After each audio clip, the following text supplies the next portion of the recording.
Je dois vous dire que c'est un grand plaisir de retrouver à côté de l'équipe d'Amalia un certain nombre d'élus avec qui j'ai établi une complicité. Permettez-moi de commencer par vos deux députés avec qui nous avons passé des nuits communes ces derniers temps, qui nous ont permis d'envisager le mariage pour tous. Et je voudrais avoir un mot particulier pour Madame la députée, puisque sortie de ces nuits communes, elle va devoir s'attaquer à un groupe de travail auquel je tiens beaucoup, puisqu'elle est secrétaire du groupe que j'ai mis en place pour étudier la situation des travailleurs immigrés âgés. Donc, voyez, vos parlementaires travaillent. Je suis heureux de retrouver Gérard Collomb, et notamment, il vient de le dire, puisqu'il y a une certaine complicité intellectuelle qui nous unit. Nous sommes en train de réfléchir à ce que peut être le mouvement de métropolisation. Et il y a un lien direct entre ce mouvement de métropolisation et cette réunion qui nous rassemble aujourd'hui. Je suis heureux de retrouver Annie, avec qui nous avons une complicité qui nous a, avec elle, conduit à New York pour voir exactement ce qu'était le développement urbain. Et je suis heureux de retrouver les partenaires d'Amalia, parce que la ville est une coproduction qui doit permettre à la fois aux habitants de se retrouver avec les élus, avec les représentants du public et du privé.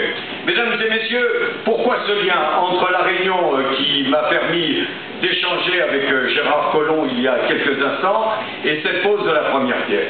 C'est que nous sommes en train d'inventer ensemble la société urbaine. La société urbaine qui devra dans les années à venir tenir compte de ce besoin de construire une ville économe en termes d'énergie, qui devra dans l'avenir tenir compte de ce besoin de construire des agglomérations solides et solidaires. Et lorsque j'évoque ce solide et solidaire, bien entendu, je pourrais parler de ces questions d'environnement, de ces questions de transport, de ces questions liées aux besoins de développement économique, aux besoins d'emploi, mais puisque c'est une première pierre consacrée au logement, je voudrais parler de cette question du logement.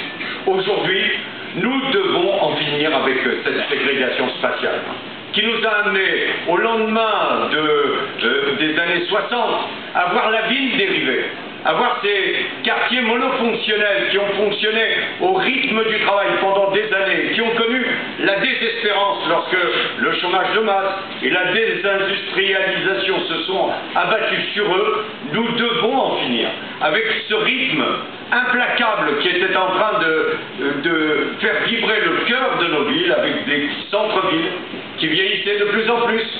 Des villes où celles et ceux qui avaient les moyens se réfugiaient, ou même des quartiers où ils se réfugiaient, et ces quartiers populaires où l'on avait l'impression d'être condamnés au chômage de masse, à la désespérance de la jeunesse et quelquefois au trafic de toutes sortes. Et c'est cela ce que nous faisons en cette fin de journée. Nous ne déposons pas simplement une première pierre pour célébrer le travail d'un organisme qui va construire du logement. Nous sommes en train de célébrer une certaine conception du vivre ensemble. Mesdames et messieurs, pourquoi parler du logement en cette fin de journée?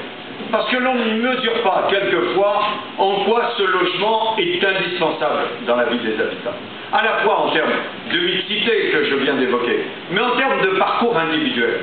Je cite, quitte à lasser, une étude qui commence à dater maintenant de l'Éducation nationale, qui, lorsqu'ils étudiaient les facteurs d'échec scolaire, voyait sortir en premier la situation du logement de la famille.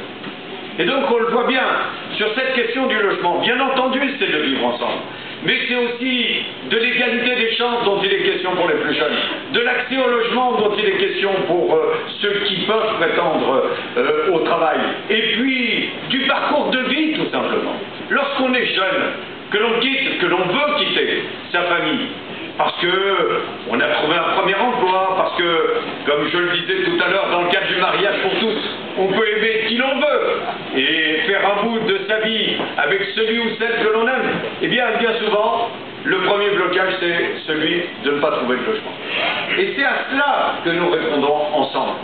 C'est à cela en termes de projet citoyen, c'est à cela en termes de projet de vie, c'est à cela en termes de vivre ensemble. Mais c'est aussi une équation économique. On a dénoncé tout à l'heure la présence du patron du MEDEF dans la salle.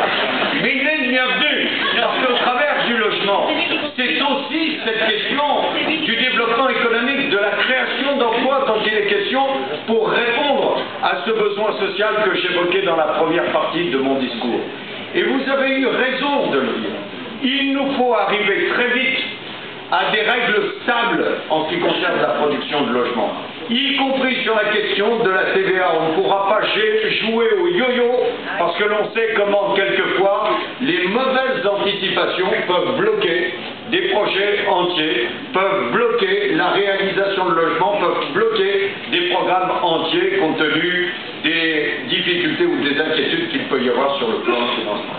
Voilà, mesdames et messieurs, ce qui permet de donner toute son ampleur à une manifestation comme celle-là. Et je le dis, et je le répète, là aussi quitte à lasser, lorsque l'on pose une première pierre, c'est pas simplement pour le plaisir de se retrouver ensemble et de boire un verre de l'amitié, je suis sûr qu'il y en a un qui est prévu, mais pour célébrer un projet politique et un projet de société. Au travers de cette première pierre, c'est repenser le logement et le vivre ensemble. Au travers de ce vivre ensemble, c'est repenser l'agglomération en termes de logement, en termes de mixité sociale, en termes de transport, en termes de présence de services publics, en termes de développement économique, en termes de développement culturel. Et cela, croyez-moi, que c'est un projet de société. Mesdames et messieurs, j'en conclurai là. Lorsque je vois quelquefois les différences qui peuvent exister entre les villes anglo-saxonnes, où ce sont bien souvent les espaces privés qui sont le lieu du vivre ensemble, et la ville européenne, et notamment la ville que nous essayons de réaliser actuellement, où c'est l'espace public, et bien souvent les services publics, qui permettent de renforcer ce vivre ensemble, au travers de cette première pierre, c'est finalement une envie qui nous est commune de fabriquer la ville en mettant deux ailes à la ville. Merci de votre présence.